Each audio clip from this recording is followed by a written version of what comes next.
उत्तामरे तैयारी होईछि महाप्रभुଙ୍କ तीन रथ। अति सुंदर भावरे रथर चक चारमाଳ 22 पाहाच पोटल पाराभाड़ी सहित प्रभु श्री जगन्नाथ श्री बलभद्र और माँ सुभद्रा प्रतिमूर्ति स्थापन करा जाइछि। 1.5 ରୁ 2 मास धरी अक्लांत परिश्रम करी बोतामरे रथ निर्माण करिसंती पिपिली दरजी साहिर युवक अक्षय महापात्र। 1.5 फुट उच्चर ही रथरे लागिछि 5000 ରୁ 6000 बोताम। बोताम को अति निपुण भाव में जोड़ी जोड़ी रथ निर्माण करिसंती अक्षय। एथिपाई ताको माँ सहयोग करिथिबा बेले कार्य को नहीं बेस खुशी अछंती पूरा परिवार। यह पूर्वर से अरुआ चाउल और डियासिली काठी रथ निर्माण करथिले। महाप्रभुଙ୍କ 3 रथ जहाको नहीं अक्षय को खूब प्रशंसा करथिले अंचलवासी। अक्षय जड़े जगन्नाथ प्रेमी होइथिबा बेले पिपिलीर पतित पावन मंदिर रे ताकर परिवार सेवा कार्य करिथांती। Bureau report Pipili express. प्रति वर्ष भाई मु आज्ञा 5-6 वर्ष आने रथ आज्ञा प्रस्तुत कले। माने पूर्व वर्ष अरुणाचल करी, पूर्व वर्ष डियासिली काठी रथ निर्माण करी, पूर्व वर्ष धानर करी, पूर्व वर्ष सोलर करी। ये वर्ष आज्ञा बटम रथ प्रस्तुत कर 1.5 फुट उच्चता विशिष्ट। एथेर 5720 पाखापाखि बटम आज्ञा प्रस्तुत होता। मत मास 1.5 मास पाखापाखि समय लगे मैं तैयारी कर। प्रत्येक समय मिले प्रतिदिन राति मो माँ बहुत सहयोग करती रथ तैयारी करने। मैं रथटा आज्ञा प्रस्तुत होगा मुझे बहुत खुशी भी अच्छी। मु आज्ञा रथ 5-6 वर्ष तैयारी कले। माने साही पड़िशा बजार घाट माने जुआड़े भी जाऊँगी सबुठी प्रशंसा पाऊँगी।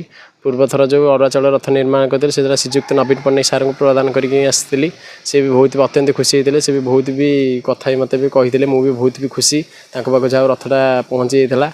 ए वर्ष भी सेमती और माने सार बटाम रथ तैयारी करछि कंप्लीट हो जाइए। मुझे बहुत खुशी अच्छी। आमर तो आज्ञा दर्जीर परिवार आमर सेवायत घर आमर प्रतिदान मंदिर आमर गजानन भेष जाए।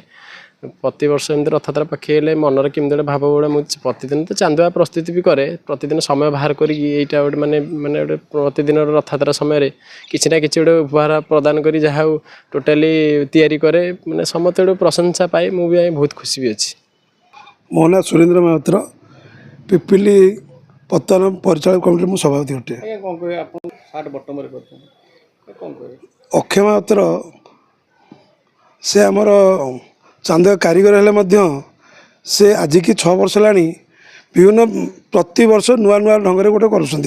ए वर्ष बटम रथ तैयारी कर 3 रथ कर 1.5 फुट उच्चतार कर प्राय 5000 ରୁ 6000 बटम कर प्राय 120 घंटा 130 घंटा लगे कि रथ माने ये जो रथ 3टा तैयारी कर प्राय मसे रू 1.5 मास खंडे लगी। प्रतिदिन किसी समय कर से आम साहिर गोटे प्रतिभा युव प्रतिभा आम साहिर प्रतिभा आम पिपिली अंचल प्रतिभा पूरी जिलार प्रतिभा आम ओडिशार प्रतिभा भारतर प्रतिभा नूतन परिचय सृष्टि आम बहुत गर्वित तापाई। बहुत खुशी मु खुशी आम परिचालन कमिटी खुशी आम साहिर समस्त समस्त परिवार खुशी एम समस्त प्रेरणा दौरान प्रभु प्रभु जगन्नाथ प्रभु प्रतिदान ताको ये शक्ति दिंतु। प्रति वर्ष नूतन गोटे तैयारी करी आम ये साहिर ना करूँ देशर ना करूँ मुझे प्रभु आगे प्रार्थना करुँची। से तो वर्ष को थे गोटे प्रकार भेराइट करुँची जगन्नाथ। एथर बटम रथर कर बहुत ही परिश्रम कर 10 थर खसु थाए 10 थर अठारे लगू थाए। आउ राति बेला बसुची जगेकिन 12टा 12:30 राति हो सरला बेलू नहीं समत मन खुशी समत भी सपोर्ट कर से दिन 10टा को जाऊँगी आइला 10टा राति 10टा 10:30 आसला बनाऊँगी खाई सारा 12टा 12:30 राति हो जाऊँगी।